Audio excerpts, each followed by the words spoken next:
del olvido. Ódiame por piedad, yo te lo pido. Ódiame sin medida ni clemencia. Odio quiero más que indiferencia, porque el rencor hiere menos que el olvido. Si tú me odias quedaré yo convencido. 8 de la mañana con 17 minutos, como todos los jueves, dice Carlos Padilla, ya llegó el rating. David Eduardo Rivera Salinas, ¿cómo estás, David? Buenos días. Buenos días, Francisco, pues con el gusto de saludarte nuevamente. Ya escribió, mira, llegó el rating. Saludos, Carlitos, gracias por tus... Es el único güey que te porras, sí, bueno, pues ahí va dedicado todo el comentario para Carlos. Dice que ya va a convencer al Ken Contreras de que te escuche también. Ah, el Ken me manda mensajes, también radio escucha. Sí, sospecho de él. Saludos al Ken Contreras y a toda su familia. Saludos a los dos. Francisco, pues déjame primero, pues frente a nuestro auditorio, agradecerte el obsequio que acabas de poner en mis manos. Fíjese usted que nos escucha, llego aquí a cabina y Francisco me recibe con una sorpresa muy agradable, una pequeña obra, lo digo así, una pequeña gran obra, un libro que es un diálogo debe estar muy sabroso, digámoslo así. No lo he leído, pero conozco la referencia entre dos filósofos, entre Fernando Savater y José Luis Pardo. El libro se llama Palabras Cruzadas y es una invitación a la filosofía. No es un libro de filosofía, no. Sino un libro sobre la filosofía hablada, comentada. ¿Desde qué es y para qué es? Sí, debe de ser muy grata esta lectura, además de la editorial Pretextos, que te decía me gusta mucho. Así que frente a nuestro auditorio te lo agradezco, Francisco. Sorpresas de estas. Te va a gustar. Sí, ya se lo mostraremos al auditorio por la tarde. Anduve buscando una revista que se llamaba Caballero. Y otra él, pero no, ya no. Caballeros medievales, ya no hay. Sí. Pero bueno, adelante, David. Gracias, buenos días, estimadas amigas y amigos del auditorio. Miren, a propósito de lo que dice Francisco, de lo que se comunica y de lo que se deja de comunicar al distraernos, ¿no? Pero bueno, de alguna manera tiene que ver con esto. Mire, nuestra lengua materna, digamos, la que hablamos desde la infancia, sin duda condiciona nuestra vida, toda nuestra vida. Bueno, esto dicho así parece algo exagerado y tal vez no pocos señalarán que se trata de una afirmación que siempre debe estar sujeta a matices. Sin embargo, lo que nos están demostrando algunos estudios que uno puede acceder, digamos, en algunos sitios y en algunos textos especializados, es que el lenguaje que nos define lo hace de manera mucho más potente de lo que usted y yo nos imaginamos. Es decir, no solo configura nuestra personalidad, la manera en la que percibimos el mundo y cómo nos perciben los otros con los que vivimos en el mundo, sino que influye incluso en las decisiones que afectan toda nuestra vida futura.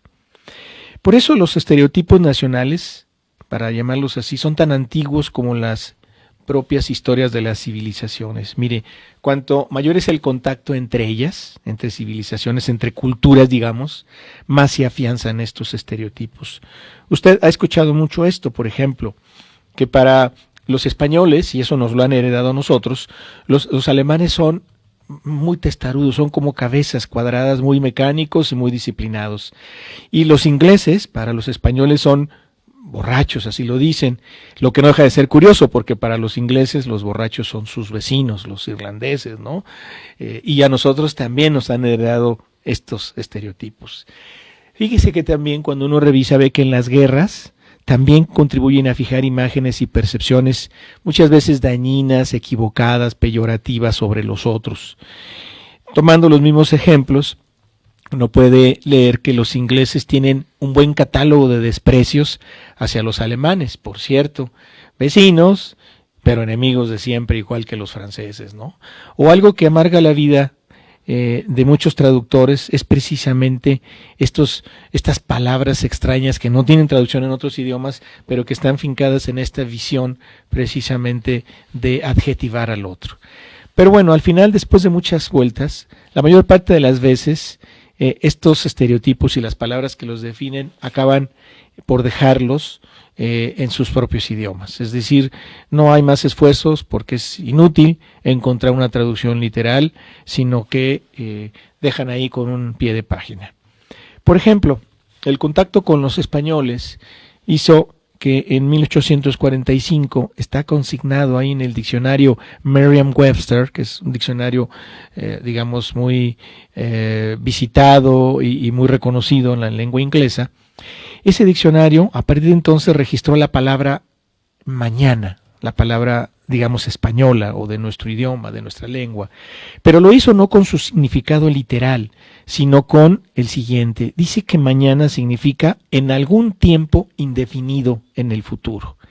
Y bueno, por la percepción que tienen los españoles, esta palabra viajó por el mundo, llegó a nuestro continente y hasta se le atribuye un dicho que hoy se imprime en tazas y en camisetas, sobre todo en los Estados Unidos. Ahí dicen en inglés, "Why do today what can be done tomorrow?" Es, ¿para qué hacer hoy lo que se puede dejar para mañana, digamos? Y a esta manera de entender la vida, allá en los Estados Unidos se le conoce como la cultura del mañana, o the mañana culture, y se nos responsabiliza de sus orígenes y de sus consecuencias a quienes hablamos español. Pero eso nos sorprende mucho a nosotros, seguramente a usted, a mí, porque crecimos oyendo exactamente lo contrario. Usted recordará a sus padres o a sus abuelos que siempre nos decían y nos siguen diciendo: no dejes para mañana lo que puedas hacer hoy. Eso es muy nuestro, pero allá en el norte de nuestro continente lo han tergiversado y lo han volteado. Pero eso tiene que ver porque en el fondo no hay nada como un buen estereotipo. Una vez que se echa a rodar un estereotipo, es decir, un adjetivo, una palabra sobre alguien, sobre otro, una vez que se echa a rodar es muy difícil pararlo. Bueno, ¿a dónde va este comentario? Bueno, pues para decirle a usted que la correlación entre la lengua y el comportamiento y la percepción de quien escucha empieza pronto, mucho antes de lo que algunos pudieran pensar, incluso antes de nacer. En concreto, dicen algunos estudios que en el tercer trimestre de gestación, y esto es muy común cuando vemos a las mamás que le ponen música a los bebés que están todavía en proceso de gestación, porque resulta que esos pequeños seres ya añaden al conjunto de sonidos internos de sus madres las melodías propias de la entonación con la que ella establece contacto con su mundo exterior. Es decir, más allá de la música que luego sugieren que les pongan para los estados de ánimo que se transmiten a sus bebés, resulta que los bebés en lo que están poniendo atención es en la entonación de las palabras y en lo que dicen. Por ejemplo, un bebé no llora igual que un bebé de otro país, de su país vecino, por ejemplo. Los bebés mexicanos lloran igual que los bebés gringos, así lo señalan algunos estudios. O los niños europeos tienen diferentes arcos melódicos, más elevados o menos, según unos como otros. Por cierto, los alemanes dicen que tienen el tono más elevado en Europa, los bebés alemanes. O varios estudios lo demuestran. Mire, hay uno muy interesante en internet de Kathleen Werbeck, una de las principales expertas en estas manifestaciones del lenguaje, y dice ella que los bebés franceses lloran con un tono ascendente, mientras que los bebés alemanes lo hacen de manera descendente. Y bueno, todo esto no dejaría de ser un bonito conjunto de hallazgos, o sea, hasta ahí lo podemos dejar, si no fuera porque tiene implicaciones en la vida nuestra, en la vida de sus bebés o de cualquier persona en el futuro. ¿Por qué? Porque el tono que adoptará nuestra voz en el futuro, o incluso en la impresión que causa en los demás nuestra voz, se va moldeando desde entonces. No hay que olvidar, pues, que muchas veces el mensaje importa tanto como la frecuencia vocal. Y por eso decía que tiene que ver con lo que Francisco señalaba en las mañaneras. A veces podemos decir algo, pero una cosa es lo que decimos y otra lo que está detrás, ¿no? Y bueno, y más aún, lo que no está detrás, sino que está a un lado o enfrente distrayendo lo que se quiere decir en realidad, ¿no? Así, pues nuestra lengua hace por nosotros muchas más cosas que lo que pensamos. Y bueno, el impacto de nuestra lengua es una cuestión que ocupa a mucha gente. Mire, si uno expulga un poquito en la historia, en la filosofía, en la literatura, encuentra cosas maravillosas. Por ejemplo, se le atribuye a Carlomagno aquella lúcida meditación en la que decía: el que sabe dos lenguas tiene dos almas. Y con esa idea, pues amplió su imperio y conquistó cuanta civilización se le puso enfrente, ¿no? O en Shakespeare lo vemos cuando uno lee nuevamente con más detalle Romeo y Julieta, cuando Romeo introduce esta reflexión metalingüística, que uno se va con la finta pensando que es el enamoramiento de Romeo, pero en realidad es la voz de Shakespeare quien se pregunta, ¿qué hay en un nombre? Esa pregunta metalingüística pasa desapercibida en la novela para muchos y por supuesto en las películas y en todo lo que se escriba sobre Romeo y Julieta, pero en realidad Shakespeare a través del personaje concluye que la rosa olerá del mismo modo tenga el nombre que tenga, ¿no? Y bueno, esto nos va demostrando, si uno pone atención, que las palabras que utilizamos tienen un propósito, pero su profundidad y su impacto en nuestra vida es mucho más grande de lo que nosotros pensamos. Mire, y concluyo con esto. Me interesó mucho un pequeño reporte de investigación de una investigadora, que se llama Lera Boroditsky, quien ha estudiado un sistema de comunicación de una comunidad aborigen australiana, de esas cosas que todavía existen en el siglo XXI y que uno se resiste a creer, a menos que las vea en el Nat Geo o en una película, ¿verdad?, de este género. Esta comunidad australiana se llama Cook Tayayorre, y ahí ha descubierto esta persona que su idioma describe el futuro de manera menos egocéntrica que, por ejemplo, las lenguas semíticas como el árabe o el hebreo, o las lenguas europeas como el español o el inglés, porque nuestro idioma, recuérdelo, no es americano, es europeo, ¿verdad? Y bueno, ¿por qué? Porque la lengua que utiliza esta comunidad secuencian, a diferencia de las otras, digamos, sus hitos temporales de manera mucho más amplia, emplean el paisaje como lienzo. Y según estos estudios, la estructura de esa lengua influye en las percepciones. Y bueno, hay muchas lenguas que no tienen tiempos para el futuro como esa y se valen de otras estrategias. Ya lo habíamos comentado aquí, el chino mandarín, por citar uno de dos ejemplos, no tiene ninguno. El español sí, por eso es maravillosa nuestra lengua, en su modo indicativo como en el subjuntivo. Incluso en la lengua popular, expresiones como a donde vayas, haz lo que veas, ¿no? Esa es una expresión que alude al futuro y por eso es tan amplio en el campo nuestro. Pero por ejemplo en el inglés, muy alejado del español, pero no tanto como el chino, también, si usted estudió en algún momento o recuerda sus clases de inglés, estudió algo llamado el future tense, que es una denominación errónea para expresar el futuro. Recuerde, el inglés utiliza partículas como will o estructuras como to be going to, y como también recurre a tiempos simples y progresivos del presente para explicar la certidumbre de lo que viene después. Es decir, no hay nada en la lengua inglesa que sea equivalente al tiempo futuro del español, como tampoco la hay en el chino mandarín. Ahí en el chino el tiempo futuro es completamente inexistente, solo le añaden la palabra mañana al presente, a veces incluso sin esto, y ya se puede hablar del futuro. ¿Qué es lo que pasa? El contexto es el que opera. Lo que está detrás de las palabras son las que nos configuran. ¿Y por qué el comentario, Francisco? Porque mira, los cambios sociales que estamos anhelando en el país no residen tanto en las palabras que nos entregan todos los días, eso es lo que yo creo, sino en las estructuras internas de la lengua de quien las expresa. Y si ahí hay pobreza, pues entonces las palabras dirán muy poco. Aunque claro, hay gente que dice que las palabras son poderosas, sí, lo comparto, pero hay palabras débiles y hay palabras fuertes. Sí, y no son más poderosas que las ideas y las estructuras que las empujan desde dentro. Entonces, no nos vayamos pues con este escenario, digamos, tan simple de pensar de que solo lo que nos dicen es así y es cierto, sino lo que hay detrás es seguramente lo más valioso. Y lo que queremos, ¿no? Sí, poner ahí atención. Pero no se le trata solamente de querer, también de participar.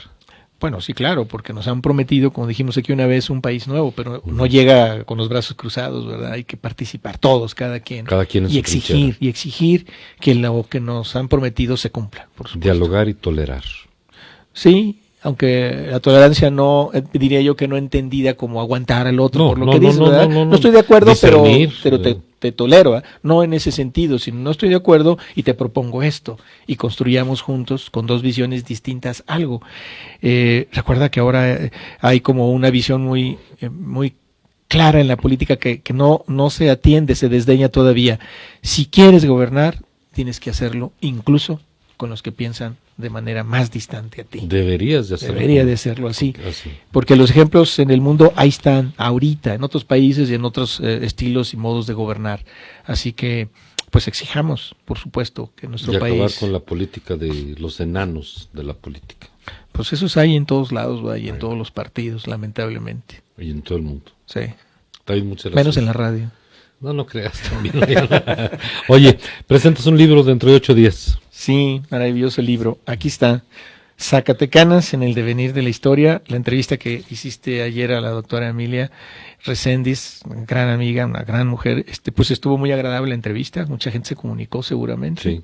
Yo seguí la entrevista. Y sí, se presenta el próximo miércoles 4 de marzo a las 6 de la tarde en el Palacio de Gobierno. Pues la doctora Emilia tuvo la gentileza de invitarme a comentar el libro, lo estoy leyendo.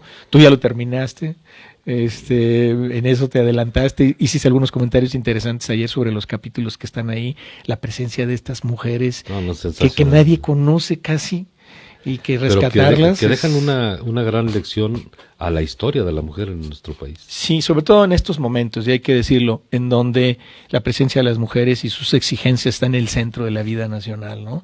Y que nos están dando enormes lecciones. Todos mis amigos con bigote no van a marchar, ¿eh? Si ustedes los ven disfrazados y con faldas, ellos no son mujeres. ¿No traerán una burka o algo? Lo van a hacer para dejar de trabajar. Toñito ya está listo con... Pero bueno, ya hablaremos de esto. ¿Cuál es tu opinión sobre este movimiento? Sobre este paro nacional. No, por supuesto que es impresionante el efecto y el tono con el que están exigiendo. Me recuerda mucho, y de esto me reservo mucho el comentario para la próxima semana, porque va a coincidir con la víspera. Vamos a platicar sobre esto. Me recuerda mucho esto.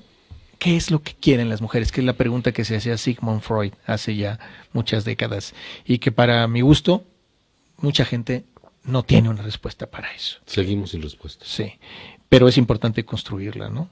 Y me parece que en torno a esto gira este enorme reclamo legítimo, por supuesto, de un alto a la violencia en todas sus formas, por un lado, pero un respeto a la libertad de pensamiento de las mujeres.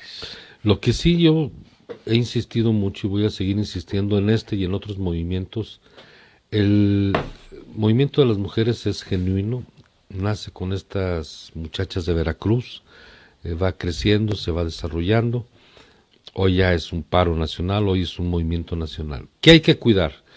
Lo que les encargo mucho, lo que debemos de evitar es la politización del movimiento.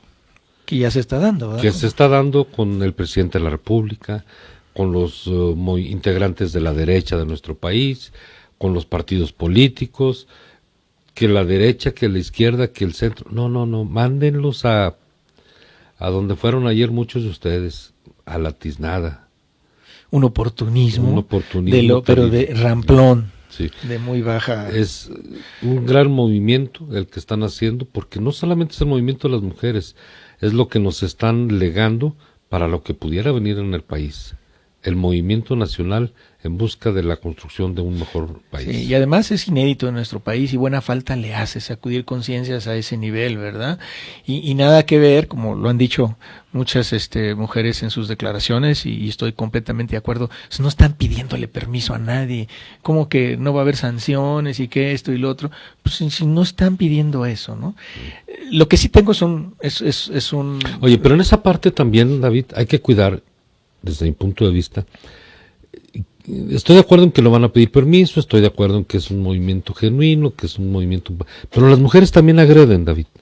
Bueno, claro, hay excesos también. Y las mujeres también tienen excesos, y esa parte también se debe de cuidar mucho, sí, para no desvirtuar este movimiento. Sí, ahí tienen el reto ellas dentro del movimiento, ¿no? Y aquí en Zacatecas lo hemos visto en todo el muchas país, veces. Todo el país. Pero decía que yo tengo, y seguramente muchos hombres también, solo un pequeño reclamo, digamos, porque he escuchado expresiones de que no va a marchar ningún hombre, es decir, aquí no caben los hombres. Y yo digo que tampoco nos pueden desaparecer con una expresión. Hay hombres que son más mujeres que ellas mismas, y lo digo en el buen sentido de la palabra, que cumplen más el rol de una mujer que a ellas mismas. Pero además lo digo en el sentido de que muchos de nosotros, tú, yo y muchos que conocemos, compartimos esto que hoy reclaman.